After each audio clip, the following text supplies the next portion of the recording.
Leo tuingie katika upande wa word. Njoo tuongeze maarifa tu advance zaidi.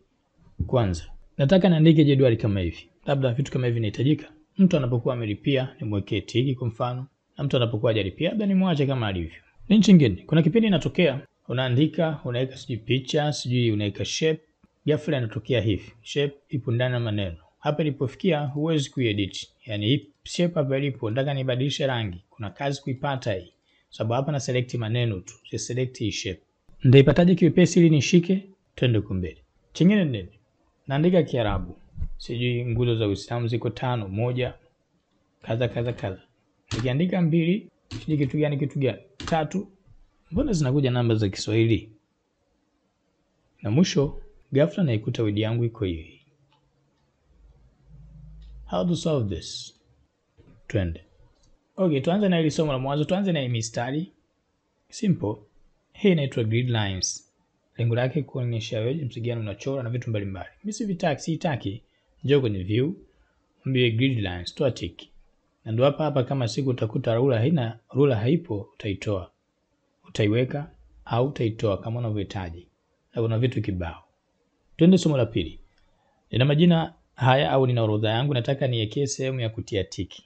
Ili uweze kufanya hivyo, unatakiwa uje hapa na kitu kinaitwa developer tab. Ongeza tab inaitwa developer. Unaipata wapi? Right click kwenye any tab, yani bonyeza any tab katika hizi. Hizi tunaita tab, na mwingine anatoa macho.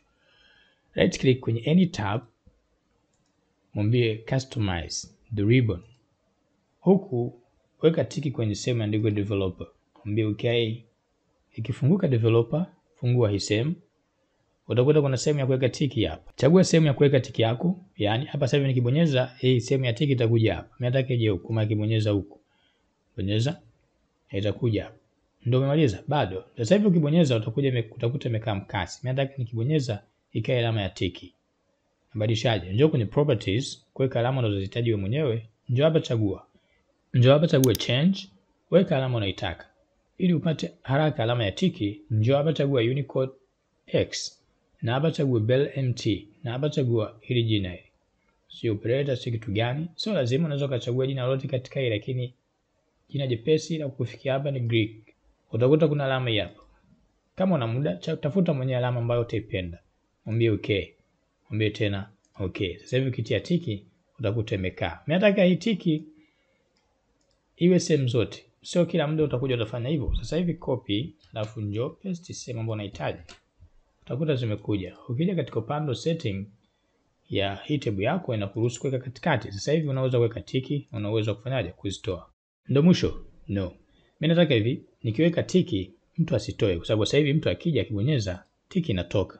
Kajitolea mwenyewe, kajiwekea mwenyewe. Mimi nataka isitoke. Nenda pale kwenye developer, nenda kwenye sehemu ya properties, weka tiki kwenye content control can be edited. Hii ya chini. Hii ya juu maana iko naruhusu unazuia mtu kuifuta. Hii ya chini mtu asiedit. Mwambie okay. Sasa hivi hata atafanya nini? Hataweza kubadilisha hiyo tiki ambayo umeiweka.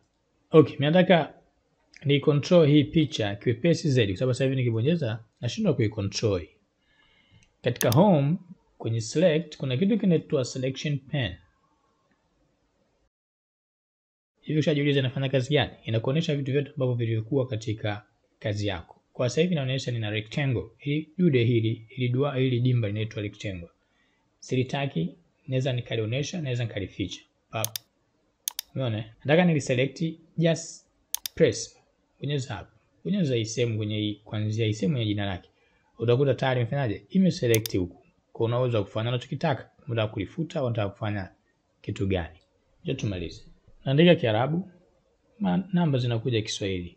Andika Kiswahili, namba zinakuja Kiarabu. Yaani vurugu mechi. Njoo tuweke sawa. Hapo utakuja kwenye file, nenda kwenye option, huku nenda kwenye advanced, katika advanced huku tafuta sehemu inayohusiana na namba. Utakuta imeandikwa field shading, na chini imeandika numeral. Okay, katika sehemu hii kiufupi utakuta hapa imeandika nini? Kiarabu. Kiarabu ndo maana yake nini? Kiarabu maana yake ndio hizo herufi unazoziona hapa. Hizo herufi ni za Kiarabu kiasili. Unasema? Yeah.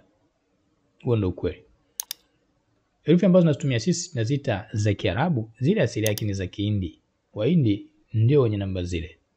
Kwa hapo ukichagua Kihindi maana yake nikija hapa nikiandika itaandika nini? Itaandika Kihindi. Na nikiandika namba yote itakuwa kwa Kiarabu. Lakini mimi sitaki hivyo. Mimi nataka hivi.